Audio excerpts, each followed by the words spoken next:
Hi friends, welcome to Praveen natural farm. இப்போ நீங்கள் பார்த்துட்டு இருக்கிறது மேட்டிங் வீடியோ தான். இந்த கலிஃபோர்னியன் ஒயிட் வந்துட்டு மேலு, நியூசிலாந்து ஒயிட் வந்துட்டு ஃபீமேலு. நியூசிலாந்து ஒயிட்டு ஃபீமேல் வந்து ஹீட்டெல்லாம் இருக்குது, பட் ஆனால் அதை அக்செப்ட் பண்ணலை. ஏன்னா நான் 2 மந்த்து கேப் விட்டுட்டேன். ஏன்னா வெயில் சம்மர் இது அந்த இதனால் நம்ம ஊர் சைடு இப்போ கொஞ்சம் கிளைமேட் மாறுறதுனால இப்போ மறுபடியும் மேட்டிங் விடுவோம்னு சொல்லி மேட்டிங் விட்ருக்கோம். அது அக்செப்ட் பண்ணிக்கலை, கொஞ்சம் பயப்படுது, வேறு ஒன்றும் இல்லை.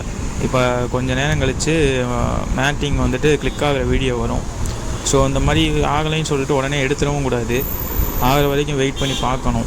ஒரு 15 மினிட்ஸ் 10 to 15 மினிட்ஸ் வந்துட்டு ஃப்ரீயாக விட்டுறணும். நம்ம அந்த இடத்துல நிற்கக்கூடாது. நான் உங்களுக்கு வீடியோ எடுக்கிறதுக்காக அந்த இடத்துல நிற்கிறேன். ஸோ பக்கத்துலேயே நிற்கக்கூடாது, கொஞ்சம் தூரமாக இருந்தீங்கன்னா பெட்டர். அதுக்கு கொஞ்சம் அது ஷை டைப்பு, ப்ரைவசி எதிர்பார்க்கும். ஓகேங்களா? நம்ம சேனலுக்காக வீடியோ எடுத்து போடணுமே அப்படின்றதுக்காக உங்களுக்கு பக்கத்தில் இருந்து எடுத்து போட்டுட்ருக்கேன். ஸோ ஃபீமேல் நிற்கவே நிற்காது, நடுவில் டிஸ்டர்பன்ஸாக இருக்கும் அந்த சாப்பாடு வைக்கிற தட்டு. ஃபஸ்ட்டு வீடியோவில் வந்து கொஞ்சம் வீடியோவிலே பார்த்துருப்பீங்க. அதுக்கப்புறம் வந்துட்டு நாங்கள் அந்த தட்டை வந்து ரிமூவ் பண்ணிடுவோம். எதனாலனா அதுக்கு டிஸ்டர்பன்ஸாக இருக்கும், ப்ராப்பராக மேட் பண்ண முடியாது. ஸோ இப்போ வந்துட்டு ஃபீமேல் வந்துட்டு அக்செப்ட் பண்ணிடும். அவ்வளோதான். இந்த கிளிக்கு தான். இந்த கிளிக்கு வந்துட்டு 3 டைம்ஸ் பண்ணணும். இப்போ முடித்தோன்னே ஃபீமேல் வந்து வெளில எடுத்து போட்டுருணும். 1 டைம் கிளிக் ஆகிடுச்சுன்னா அந்த மாதிரி விழுந்துடும். உங்களுக்கு இது மாதிரி யூஸ்ஃபுல் வீடியோ வேணும்னா கான்டெக்ட் பண்ணுங்கள். ஃபாலோ